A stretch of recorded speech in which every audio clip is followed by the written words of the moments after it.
Sup, you beautiful bastards!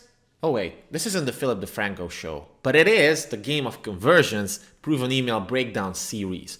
And today I got a pretty cool email for you from Frank Kern. So if you've been involved in the online marketing or digital marketing world in the last 10 years, you've probably heard about Frank Kern. He's one of the best marketers out there, and he has a pretty cool personality. He's a likable guy. I never met him. I don't know him in person, but I was always fascinated by his Facebook ads, by his emails, by his sales letters. He's a really creative guy that comes up with new ideas all the time. And this email, it's something called the Belief Challenger email, because the whole concept behind this email is that you take a belief, a commonly established belief that most of your target audience believes, and you flip it on its head. You introduce a new idea, a new belief, something that provides them or gives them new hope when it comes to the benefits that they want to get from your product, or just dreams, or the ideal situation that they want to get to. So again, this email isn't really that long, but you can easily use the same formula for your own business whenever you want to invite them to a webinar. I think this is actually a webinar invitation email, or you just want to funnel them to a sales page, or to check out an affiliate offer or something like that. So if you're interested in stuff like that, I definitely recommend you watch until the end, because this is going to be a pretty cool formula. And if you're new here, just know that for 50 days I'm breaking down proven emails of all sorts, shapes and sizes, but the best of the best. And there are links in the description to the entire playlist. I've already done 21 videos in this series. Check them out. All sorts of pretty cool emails. And I also did a 100-day proven sales letter breakdown challenge last year that was really special. And even to this day, there's absolutely nothing like that out there that you can watch for free. It's really something unique. So I definitely recommend you check it out, or rewatch some of the videos that you haven't seen yet, because I'm pretty sure that there are videos there that you haven't seen that. And with that being said, let's jump into the email. So the subject line goes, "I call bullshit." And I like this because it's basically a strong personal opinion. And also, it has a little bit of soft swearing element, like bullshit, but it has this little star at the I. So, it gets somewhat, it gets attention, but because it's coming from Frank Kern, and people who are on his list, they probably, they know Frank's personality to some degree. There's a nice match going on between the subject line and the personal brand of Frank Kern at this point.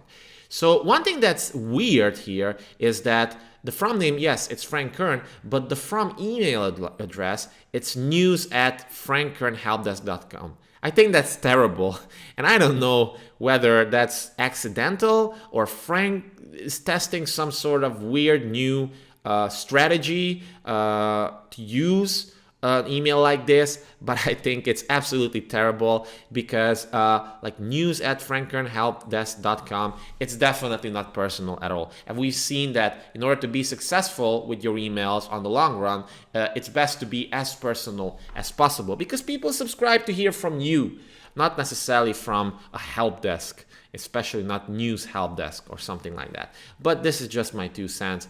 Regardless, Frank's personal brand probably overcomes this, and most people will notice it anyway, but it's definitely an improvement opportunity, in my opinion. So then let's jump into the email. And by the way, if you're liking this video or the other videos that I do, don't forget to hit the like button. Also subscribe if you're new here, and leave a comment, because it helps a lot with YouTube's algorithm. So the email goes like this. You know how they say you gotta go big or go home? So again, we're jumping right into the action. We've seen this many times before. The best emails, they don't beat around the bush. They don't use so-called throat clearing copy. They just jump into it. So you know how they say you gotta go big or go home? This is a common belief that we're trying to debunk here. And the other one, or how you gotta spend money to make money. Well, the next part says shenanigans. So this is why I call this the belief challenger email, because it challenges common beliefs people have. It's the same type of common beliefs like you have to eat, you have to cut fats in order to lose fat, which has been debunked by some time. Or you gotta have a nice business card before you start your business. Again, it's BS. Or you gotta spend a lot of money on ads before you do anything else, or something like that. There are all sorts of beliefs. Some of them are super easy to spot that they're false beliefs. Some of them, they're much more advanced. But in this case, two pretty relatively universal common beliefs and myths that people believe in, but Frank just flat out says, no, this is shenanigans, this is BS. And then he explains his reasoning behind this. I mean, not the reasoning, but he explains his beliefs. When it comes to ads, you gotta start small.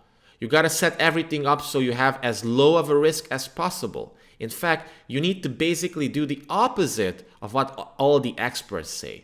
So basically, this whole false belief, that common belief, really relates to the fact that most agencies or some courses about Facebook ads, they're telling you to spend a lot of money fast, because then you get a lot of info quickly, and the algorithm will start to favor you, and you're basically just buying info, which, yes, in a sense could be true. But for most businesses, especially smaller businesses, it's also a highway to hell, in a sense. It's a highway to losing a lot of money. So that's why Frank basically says, you got to start small, okay? This is an unconventional piece of wisdom to some people. You have to have as low of a risk as possible. Well, this one makes sense, right? You want to minimize risk whenever it comes to an investment, and Facebook ads is also an investment. And you have to do the opposite of what all the experts say. This capitalizes on an already existing frustration. And a lot of people feel this because they've consumed XYZ expert gurus courses, and they didn't get the results they were hoping for, so they're somewhat frustrated. And Frank's solution to this is that, hey, you got to do the opposite of what others say. And again, we've talked about this before in many emails and sales page critiques as well, that you have to give people new hope. And one of the keys of doing this is to tease a new opportunity. That's the key to their desires. And it's only attainable through your mechanism, right? So whenever you can do that, that's automatically an engaging lead. It's something that captures people's attention and builds immediate emotional desire in them. And it gets them to read more of your stuff. And the more they read, the more likely they are to convert. So then the email continues with a philosophical question. How do I know? And then we have a proof point. Because I personally spend well over 6 figures a month of my own money running ads. So Frank has personal experience with it. So he's backing up these claims with his own personal experience. And I run them personally. So it's not through an agency or something. There you go. It's personal again. And whenever I start a new campaign, I start small. Take the case study I show you in this class, for example. So this is the first call to action, and we actually have like 4 call to actions. Every second line from this part is a call to action, which I may or may not agree with. But again, Frank probably tested this with his target audience. This works well. Because there are different ways of framing the call to action. The first one is take the case study I show you in this class, for example. So it has curiosity elements to it, and it's positioned as like a helpful case study in a class. Okay, so it's probably a webinar or a masterclass or some sort of free video that gets people to buy a higher ticket offer. But he also gives a proof point after this call to action. He says, I started by spending a whopping $188 on the first day. The next month, the campaign did over $400,000 in sales. So what a nice little mini case study in itself, right? We're teasing the case study. but then we're giving them the essence of it within like a mini story context. It's like, here's what I did and here are the results. Start small, low risk works better. And this is just repetition here. It's like we repeat the key ideas very quickly from the email so far. Then we have another call to action. This is more curiosity driven. Let me show you how this.